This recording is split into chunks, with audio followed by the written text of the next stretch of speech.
Hello.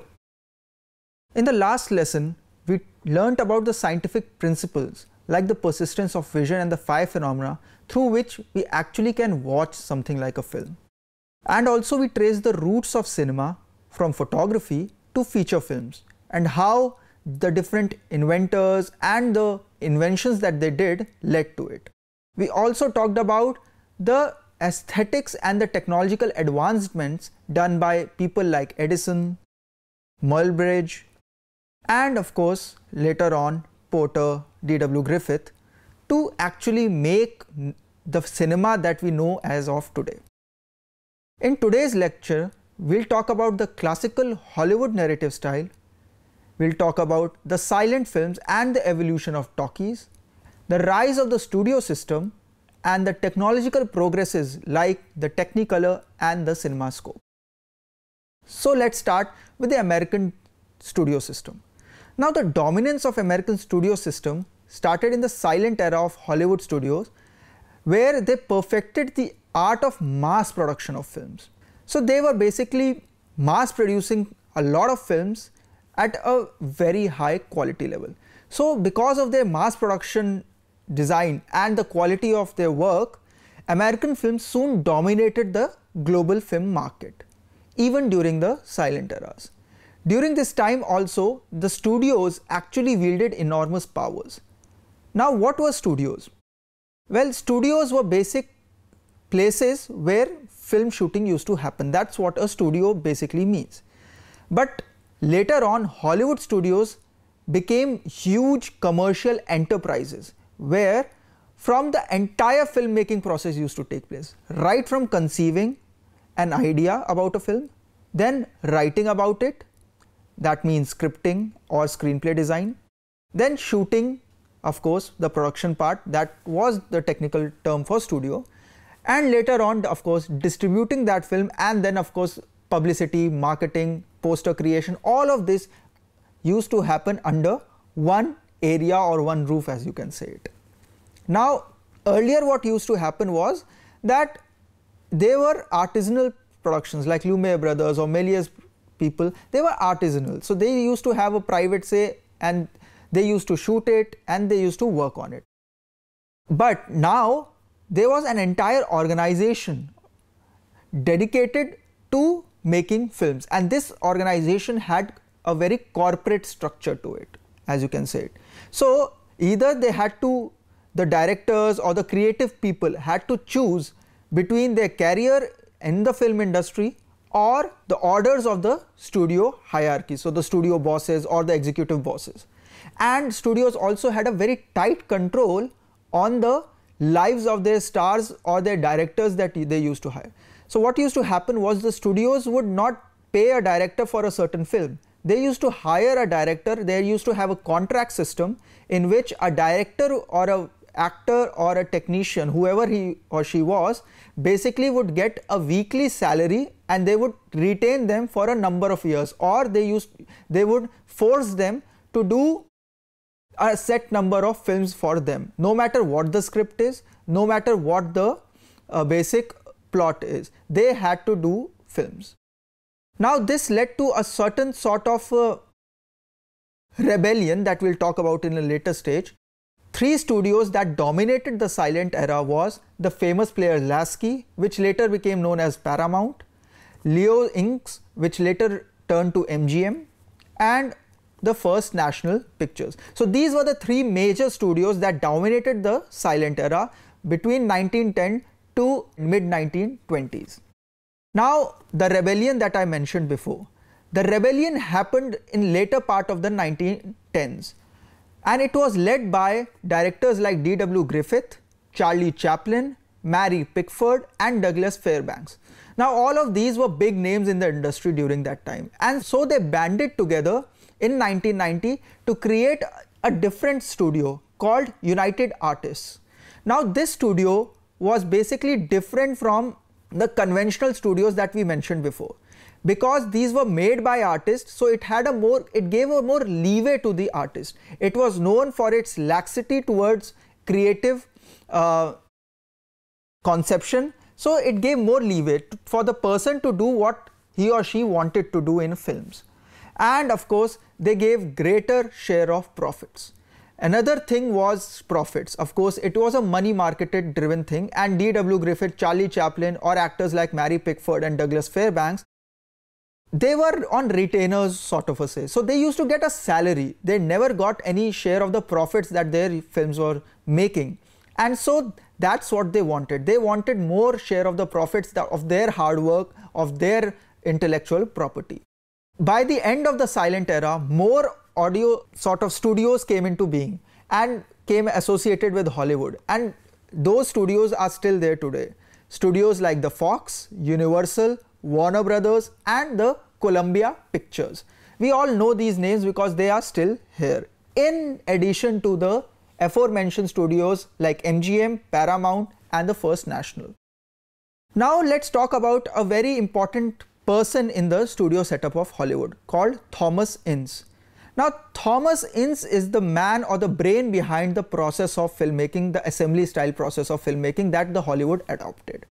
Now, like I mentioned before, that artisan productions like Méliès or Lumiere Brothers or even Porter before him basically was single man work. Basically, a single person would be the camera person, the director of the film. He would also conceive the film and then shoot it and later on edit it on the editing table. So it was sort of a one-man army sort of a thing. Now, what Ince did was he divided this role to different people. So there was one called a screenwriter, then there was someone called a director, an editor, a producer, and a studio head. And he divided these roles, gave these people specific role. So a screenwriter will be the person who will write the script or translate a novel or a literary adaptation for the screen. Director will be the person who will give this creative input and make it a cohesive. He will give a vision to the film. Editor will be the person who will edit the film after it's been shot. Producer is the person who will actually handle the financial areas of the filmmaking process and be a link between the director and the studio head. Studio head, of course, is the person who owns all the rights to the film and pays the salary of everyone there. Now, another person that we have mentioned before, let's talk about him in detail, is Charlie Chaplin. Everyone, I think, knows about Charlie Chaplin. He is considered to be an icon in the filmmaking acting section. And of course, later on, he himself started making a lot of films which were great critical and commercial successes. Now, he started off in his slapstick comedy roles like the famous tramp that he invented, the persona of the tramp. And at his time, he was the most famous film star in the world. He is also considered as one of the first global stars because his basic star power was not limited just for the US, but he was popular throughout Europe, throughout Asia, wherever there was a film market, he was a star there. Now here we can see a still from his very famous movie A Dog's Life. Now Charlie Chaplin used to portray the cause of a very downtrodden people. So he would generally, the character of his tramp, for which he was very famous, was generally a person who was a lowlife or who had a difficulty navigating through the maze that is life. He was a person who was an innocent person in a very you can say a very clever society. So, and how he used to navigate with a heart of gold, a poor person with a heart of gold. Now we have covered sound in the previous lectures also. So sound arrived with the first movie, that was 1926 Don Juan, in which music was basically pre-recorded and gave out with the film. Later on in 1927, the jazz singer basically marked the beginning of the talkies and the end of the silent era. Now this created a huge amount of problems for the studio as well as the people who used to make the films. For the studios, because now they had to deal with the language barrier which was not present in the silent era. They could showcase their films as it is in Italy or Germany, where there was very few English speaking people, because there was no dialogue, there was no sound to it. They just had to translate the intertiles from English to German or Italian, whichever place they were showing it to. But now there were dialogues which would create problems, and dubbing and subtitling was still far out. Of course, the actors had to deal with dialogues. actors had been trained for pantomime sort of acting. So they had exaggerated expressions so as to convey through visuals only what they were feeling, what they were trying to convey. Now the actors had dialogues with them, and because of these dialogues, their accents and their evocations of their dialogues became important. So say a person from Germany or an actor from Germany could no longer work in Hollywood because of his German accent of English. So he was not very clear with his dialogues. So many careers got destroyed because of that.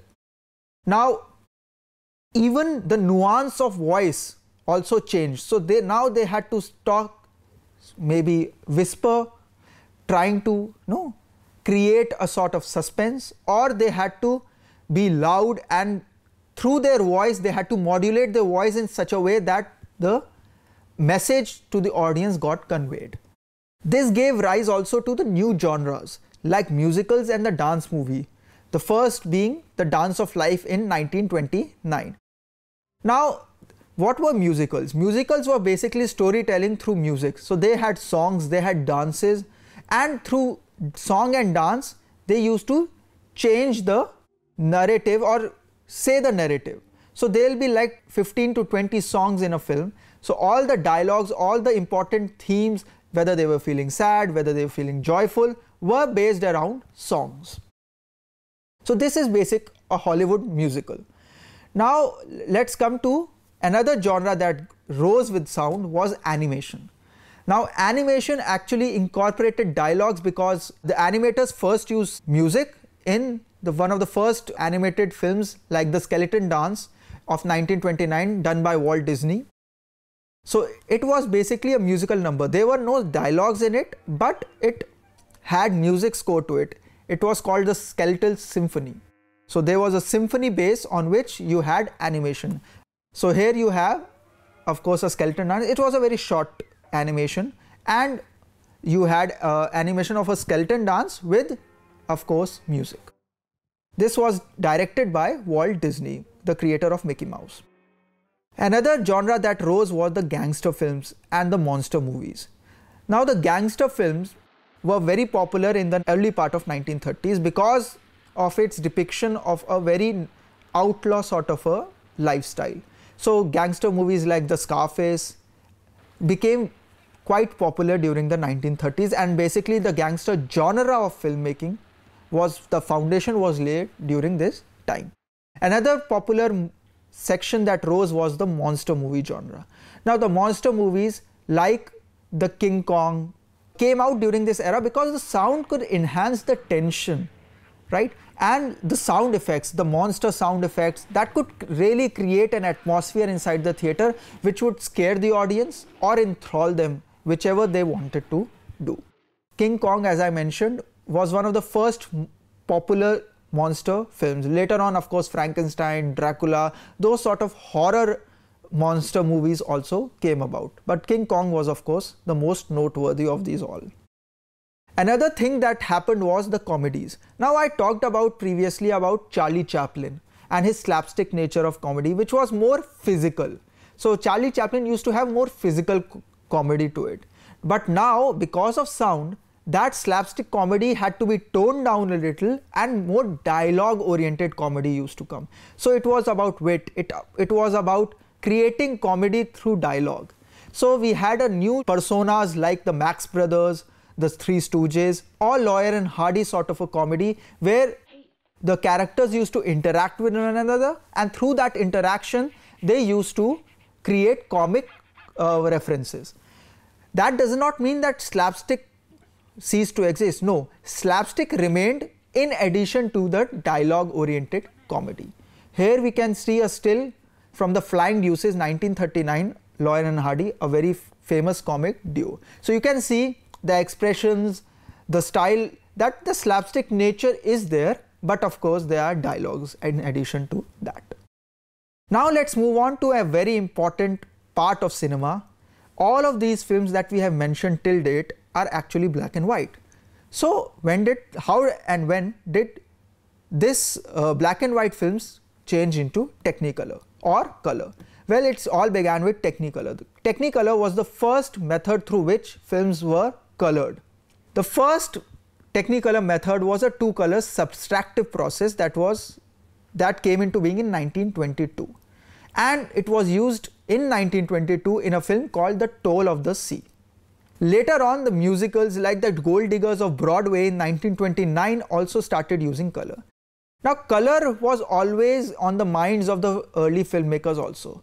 If you remember, I talked about how George Méliès used editing. Well, he also used color, but his color process was basically shooting a film and then hand painting each and every frame and then playing it back so as to give so it was a more painting sort of a thing. Here you had reels made from color, so which could be played back as color films. By 1932, Technicolor had refined his process of two-color to three-color process, thus enhancing the quality of the color system. Now, why was Technicolor not popular in the 1920s or 30s or early part of 1920s, 30s was because it had a severe technological limitations. Camera persons had to be specifically trained, and studios were of course hesitant, as before sound also, to make such substantial capital investment. For them, everything was money oriented. So if people are ready to see things in black and white, why would they change to color and hurt their profit margin? So it didn't make commercial sense for them. But commercial sense was made for a little known studio of that time, Walt Disney. We mentioned Skeleton Dance before in this lecture. So Walt Disney made animation films. In animation, color plays a huge part because it can bring to life something that is quite innate, that like animation. So it was one of the first studios to introduce color in their films, and the first one was The Three Little Pigs in 1933, which was a huge success because of its Technicolor reason. The first color feature film was actually Becky Sharp, which came out in 1935. Now, 1939 is known as a watershed year for Technicolor system. Now, Technicolor system, The Wizard of Oz and Gone with the Wind, two of the biggest blockbusters of 1939 were both shot in Technicolor. The first one was a fantastical setting, The Wizard of Oz, and it used that fantastical setting as a color thing. So you had the picture beginning in black and white, and then as the protagonist goes into the country called Oz, the color came into being, thus showing it as a fantastical place.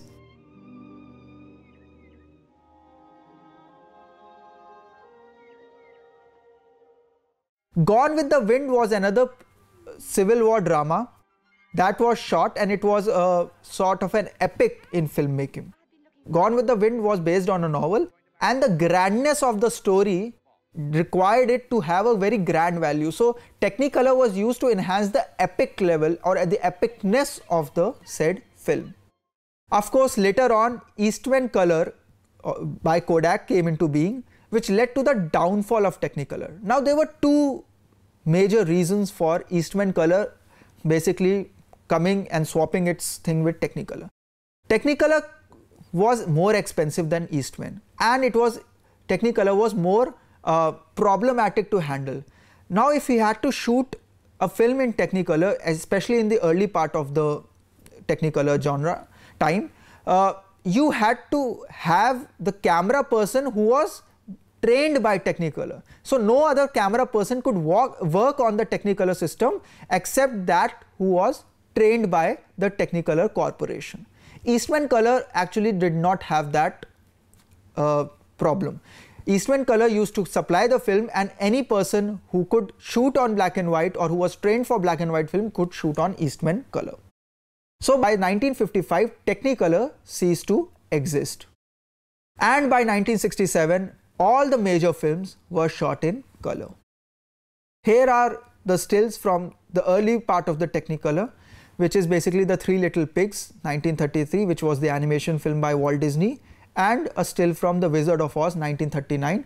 So you can see a more fantastical setting and how the fantastical setting was done in color so as to give it a heightened its aura. Now let's talk about something called CinemaScope. CinemaScope, I have mentioned before, also was basically put forth by the 20th Century Fox studio in the early part of 1950s. It was an anamorphic system. So what it did was, what is an anamorphic system? Let's talk about what is anamorphic system. So what used to happen was that 4:3 was the ratio that was maintained by cinema, which is a very squarish ratio. Anamorphic system, you could shoot widescreen. Widescreen is what you use today in your HD format, which is basically 16:9. So it had a longer width than the height of the screen or the frame. So what the anamorphic system used to do was that in the same film of 35 mm, it could give a higher ratio. They used to shoot using an anamorphic lens which would sort of squish the image into a normal film. So a normal rectangular frame could have a higher widescreen than the frame itself. And then in the projection, another anamorphic lens would be used which would unsquish this image to give it a very widescreen quality. Now why was it done? What was the reason for film studio to experiment with such kind of technology? It was because of television. Television came out as a competitor to films during the late 1940s and early 1950s, and cinema now had to deal with a different sort of a audio-visual medium and compete against it. So television during that time was on 4:3. So cinema started using widescreen as a sort of a deterrent for people to stop watching television at home and come out and go to cinema theaters and watch films. So I talked about the width to height ratio. It was 1:2.3. So every 1 centimeter of a frame would have 2.35 centimeter of width. So if the height was 1, then the width will be 2.35. So it gave a very wide screen of effect. The first film to use this was The Robe in 1953 by the 20th Century Fox. This CinemaScope wasn't very popular because it was used specifically by 20th Century Fox, so it didn't gave it to the other studios. Later on, a new company called Panvision developed its own system of widescreen which did not use anamorphic lenses, because anamorphic lenses basically also curtailed where the film could be showcased. So Panvision came into existence and it was a widescreen system. Here we have a still from The Robe in 1953. So you can see how it is different to the earlier clippings that we saw of films. This has more width than it has height. So in summary, in today's lesson, we talked about the American film studio and how it evolved in the early part of the 20th century. We also talked about how a rebellious nature of the artist led to a new studio being formed for the artist called the United Artists Studio. Then of course we talk about the contribution of Thomas Ince to the American studio filmmaking process by introducing sort of an assembly line production. And then we discussed the rise of musical, monster movies, animation and gangster films due to the arrival of sound or talkies. Then we talked about Technicolor and how color came into existence in films. Then of course we talked about the experiment called the first widescreen format, CinemaScope, and how it led to the widescreen format that we see today in our theaters. In the next lesson we'll talk about early German cinema, the unique characteristics of German cinema, and the socio-political situation that led to development of something called German Expressionism, and the impact of that German Expressionism on cinema at large. Thank you.